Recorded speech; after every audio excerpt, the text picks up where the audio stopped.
ইব্রাহিম আল হাদি। জায়গা করে দেন, সামনে দেন, সামনে দেন।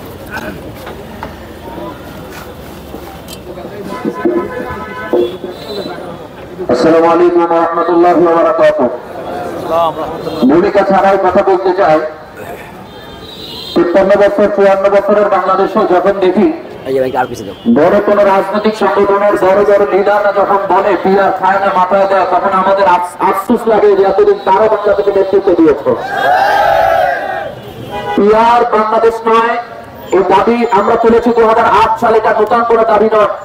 পৃথিবীর প্রায় 91টা রাষ্ট্রে পিয়ার পদ্ধতি নির্বাচন চলে, কিন্তু আজকে বাংলাদেশে আমরা যখন এরকম হাইকমান্ডের কোন ব্যক্তিদের জবান থেকে কথা শুনতে পাই, পাশাপাশি আমরা এটাই বুঝতে পারি যে লিডারদের যে কথা আবার মাঠ পর্যায়ে কর্মীরা একই কথা বলে।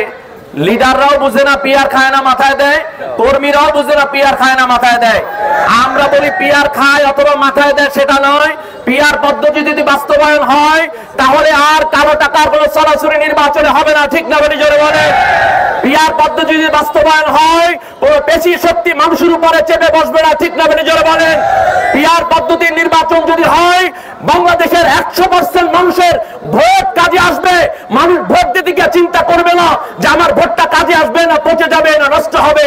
সংখ্যানুপাতিক হারে যে যত % ভোট পাবে সেই আনুপাতিক হারে তারা সংসদ সদস্য সংসদে পাঠাতে পারবে। পীর সাহেব চরমনাই 2008 সালে ঘোষণা দিয়েছিলেন। হয়তো আপনাদের কাছে নতুন মনে হতে পারে, তবে এর পিছনে আমরা অন্য একটা রহস্য দেখতে পারি যে এতদিন অমুকে 16 বছর খেয়েছে, আমাদের 10 বছরের চান্স দিবেন না। এর আগে পিয়ারের দাবি করেন, আগে 5-10 বছর আমরা কিছু সময় আবার খাবার দাবার খেয়ে নেই, এরপরে সংসদে গিয়ে দেখা যাবে কি হবে। নতুন ভাবে আর কোন স্বৈরাচার সৃষ্টি হতে বাংলাদেশের জনগণ দিবে না। ইনশাআল্লাহ আগামী নির্বাচন পিয়ার পদ্ধতির নির্বাচন বাংলাদেশে বাস্তবায়ন করতে হবে ইনশাআল্লাহ। এই দাবি নিয়ে আমরা জনগণের কাছে যাব, প্রত্যেকটা মানুষের কাছে কাছে যাব। পিয়ারের লাভ কি, পিয়ারের ফায়দা কি, না হলে ক্ষতি কি, ইনশাআল্লাহ আজ থেকে আমরা দাওয়াতে নেমে পড়ব, সবার কাছে ইনশাআল্লাহ দাওয়াত দিব। পাশাপাশি একটা কথার জবাব দিয়ে শেষ করতে চাই। অনেক মানুষ এই কথার পরে প্রশ্ন করে যে আপনারা পিয়ার চান, তাহলে প্রার্থীর ঘোষণা করছেন কেন? আপনি একটু গবেষণা করেন, তাহলেই জবাব পাবেন। যদি পিয়ারও হয় তাহলে 300 আসনের প্রার্থীর তালিকা সরকারের কাছে জমা দিতে হবে, যে আপনি বিজয় হওয়ার পরে প্রার্থী খুঁজবেন না, বরং আগেই আপনার প্রার্থী সিলেক্ট থাকবে। বিজয় হওয়ার পরে যেন আপনি সেই প্রার্থীকে সংসদে পাঠাতে পারেন। এজন্য সারা বাংলাদেশে 300 আসনে ইসলামী আন্দোলন বাংলাদেশ প্রার্থী ঘোষণা দিয়েছে।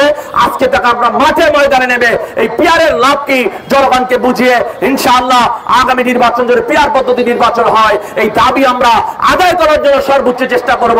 আল্লাহ তাআলা আমাদের সবার এই মেহনতে কষ্টকে কবুল করুন। আসসালামু আলাইকুম ওয়া রাহমাতুল্লাহি ওয়া বারাকাতুহু।